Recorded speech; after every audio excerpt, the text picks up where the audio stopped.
So last night, I told you about my close encounter with a deer and my friend Carol's close encounter with a deer way back in the late 80s in the Shenandoah National Park. So I also told you that my friend Carol grew up on a farm in Ottumwa, Iowa, and her parents raised exotic animals. Well, one day, my friend Carol came to me at work on a Friday and said, "Hey, my mom wants me to go pick out some fainting goats and have them shipped to her. You want to come? Pick them out?" I was like, "What?"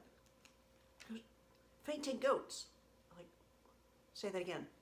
Fainting? Like they faint? Yeah. It's a breed of goat. They're called Tennessee Fainters. I'm like, okay, where do we find these mysterious creatures? Oh, I will post a picture of a fainting goat at the end, just so you can see what one looks like that's a really good fainter. She said, well, there's a farm in Maryland that sells them.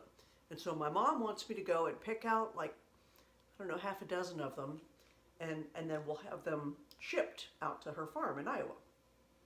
Like, okay, that sounds like an interesting day. So we got together on Saturday and we drove to this place in Maryland, and we got out of the car and went over to the farmer. They knew we were coming. We must have looked like such idiots. We're like, so my mom wants these fainting goats. She goes, oh yeah, come on back, come see them, you can tell us which ones you want. And so here's like these, it just looked like normal goats to us. The only goats I had ever seen at that point, up until that point rather, were, at a petting zoo or 4-H or county fair or whatever. So they didn't look any different than regular goats to me. So Carol and I are walking around and I'm looking at her, it's like, well, how are you gonna know which one to pick out? She's like, I have no idea. My mom said something about that they have to be good fainters. Like, what? So anyway, Carol asks the farmer, okay, so tell us about the fainting. And the farmer explained, well, it's a congenital defect, actually, in the goats, where they, when they get startled, their muscles lock up. So they're still completely conscious, but their muscles lock up, and then that's what they call fainting. Okay, so how do you know if it's a good fainter or not a good fainter? She said, well, there's a whole registration process. So you have to get a picture of the goat while it's fainting, and then they get ranked. Like if they're a good fainter or a not so good fainter. It's like, so you can faint poorly? Just like, oh yes, because some of them, they just, like when they get startled, their back legs will lock up, but it's only for like a second or two, and then they're acting totally normal. So they're like the lowest on the scale of fainters. Okay, so what's a good fainter? She goes, oh, well, a really good fainter, like a 5 on the scale, I think it was a scale of 1 to 5, is if all 4 legs lock up and they fall over and they're on their back with their legs straight up in the air. That's a 5. Okay, so now we're looking at all these goats and we're like, okay, so can you make them faint? The farmer she just laughed at us. She goes, all you have to do is startle them. So you go around that side of the shed and I'll go around this side of the shed, and you stand there with your camera, and I was one of the people that was supposed to be scaring the goats.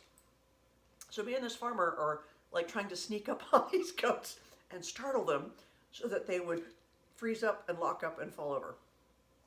Hilarious. So Carol got some pictures and we picked out some good fainters and paid for them and had them shipped out to Iowa. So that got me thinking about, well, why in the world would you want to propagate that kind of a trait in an animal?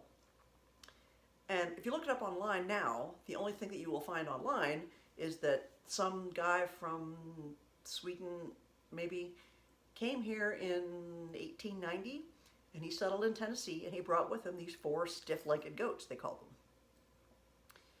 So if you look online now, you won't see where they originated. But the history that Carol's mom had gotten was that these goats, this congenital defect had been discovered in these goats, and the shepherds, in the countries over Middle Eastern areas, whatever, where sheep, well, actually, Iceland's really big on sheep too. Anyways, wherever they raise sheep, that the shepherds really liked having these fainting goats mixed among their herd. The reason being, if a predator came along and startled the herd, the fainting goat, you guessed it, would freeze up, fall over, and then the predator would get the fainting goat so that the shepherd could then get his valuable sheep to safety. What a life. How would you like to be bred for that? Oh. So, anyways, so that's my story of the fainting goats. So the lesson here is it's okay to faint, it's okay to fall down, but you got to get back up. How's that for a lesson? All right, that's it. Take care. God bless.